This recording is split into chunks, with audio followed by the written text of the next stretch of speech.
En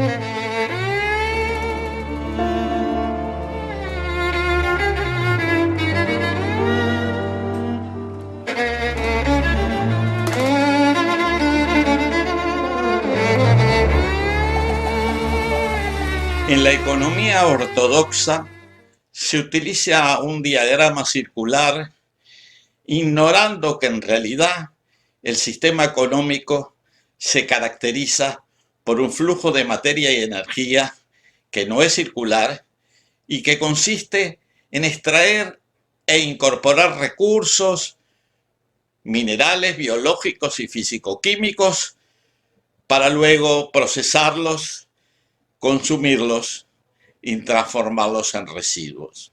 Estos residuos son parcialmente reutilizables por medio de trabajo y energía, pero siempre hay residuos finales que no se pueden reutilizar.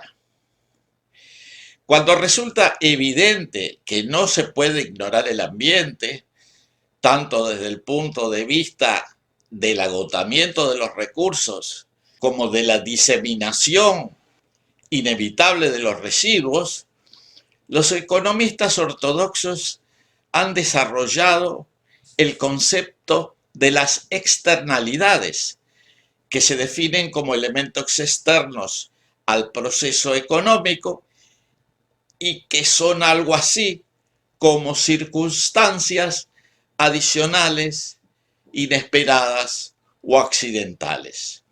Sin embargo, las llamadas externalidades son parte intrínseca del proceso económico y que solo representan componentes normales del flujo entrópico de las sociedades en sus actividades normales de extracción, producción y sobrevivencia.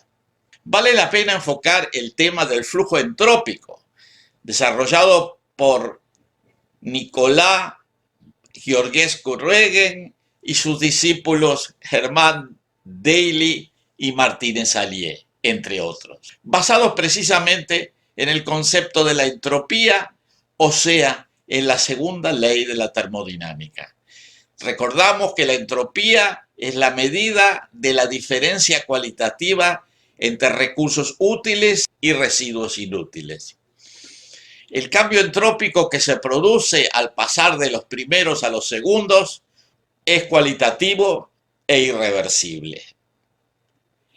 Por esa razón, los modelos mecanicistas no son adecuados para analizar los flujos económicos.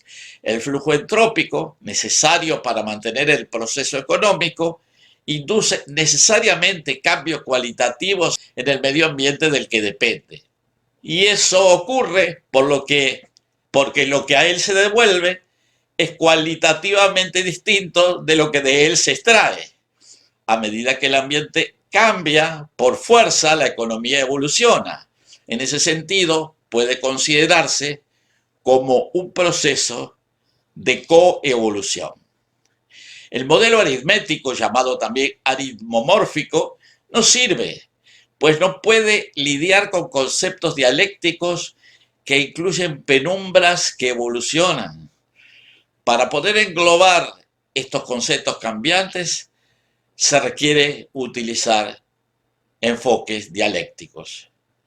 De acuerdo a la visión circular de la economía, la producción consistiría en ordenar bloques indestructibles con el fin de obtener ganancias, mientras el efecto del consumo sería desordenar dichos bloques, destruyendo su capacidad para brindar utilidad.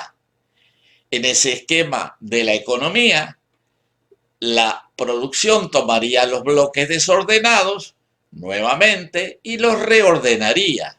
De esa forma, el ciclo podría continuar indefinidamente.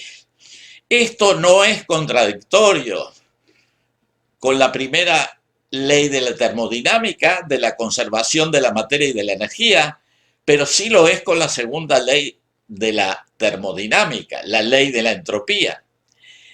En el Tratado Económico Mecanicista, los recursos naturales y el ambiente son un anexo. En el libro revisado a la luz del flujo entrópico, ellos constituyen la esencia del análisis. Otra diferencia entre ambos tipos de enfoques es la que se relaciona con el crecimiento ilimitado. De acuerdo al libro ortodoxo, el crecimiento puede continuar indefinidamente, pues el valor de cambio abstracto no tiene dimensión física. Las anomalías ambientales que se producen, tales como el agotamiento de los recursos o degradación del ambiente, son meramente definidas como externalidades que se ubican fuera del circuito económico. El enfoque del flujo entrópico es totalmente diferente. El crecimiento económico se encuentra con importantes barreras físicas: el vaciamiento de recursos, la degradación económica, la polución. En las economías agrarias tradicionales, estas diferencias de enfoques no tienen mayor trascendencia, pues dependen de la luz solar, que es una fuente abundante de recursos de baja entropía. Las economías industriales, en cambio, son dependientes de fuentes de baja entropía que son bastante escasas, como por ejemplo los combustibles minerales, y se focalizan en la acumulación de valor de cambio abstractos, o sea, de deudas, o sea, como decía Frederick Soddy, de los cerdos de signo negativo. En la visión entrópica de la economía, la polución y vaciamiento son consecuencias esperables y no externalidades sorprendentes, como en el diagrama del flujo circular. Por supuesto, se reconoce la posibilidad de la adaptación tecnológica, pero aun cuando ella ocurre, ambos enfoques se hacen notar. Las nuevas tecnologías pueden ser concebidas para lograr simplemente más producción, beneficiando el presente a expensas del futuro, o más calidad de vida, beneficiando el futuro y el presente a la vez. En la ideología económica ortodoxa se piensa que los bloques de recursos naturales solo tienen valor porque la sociedad se los agrega. Y Orwell señalaba que la naturaleza también les agrega valor y que ese valor es lo que verdaderamente diferencia los recursos de los residuos. Filosóficamente, ambos sistemas conceptuales presentan también profundas diferencias. En el diagrama de flujo circular existe una armonía intergeneracional y una mano amiga. En el diagrama de flujo entrópico existen los elementos para el conflicto intergeneracional y una zancadilla potencial. Los países pobres no podrán salir de la pobreza simplemente dando vuelta más rápido las ruedas de su diagrama circular. Más bien deberán redistribuir sus riquezas, controlar su población, repensar el ritmo y la forma de utilización de sus recursos. En la actualidad, las cuentas nacionales de los países se calculan de acuerdo a los principios de la economía del flujo circular.